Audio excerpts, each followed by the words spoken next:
નમસ્કાર મિત્રો, મારી આ ચેનલમાં તમારું સ્વાગત છે। મહારાષ્ટ્રના પુણેથી એક ભયાનક અકસ્માતના સમાચાર સામે આવ્યા છે। અહીં ફૂટપાથ પર સૂઈ રહેલા 9 લોકોને ડમ્પરે કચડી નાખ્યા હતા, જેમાંથી 3ના ઘટના સ્થળે જ મોત થયા હતા।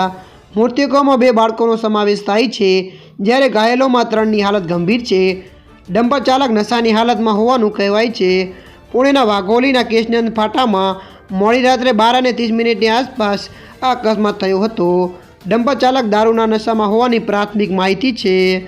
ત્યારે મિત્રો વધુ આપને જણાવી દઈએ કે મૃતકોમાં 2 બાળકો સામેલ છે, જ્યારે અન્ય 6 ઘાયલ થયા છે।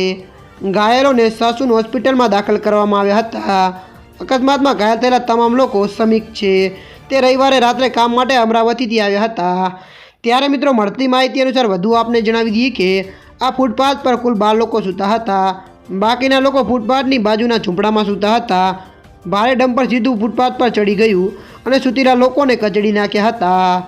ત્યારે મિત્રો હાલ માટે આટલું। મળીશું નવી અપડેટ સાથે। જો વિડીયો તમને પસંદ આવે લાઇક, શેર અને સબસ્ક્રાઈબ કરી નાખજો। ધન્યવાદ।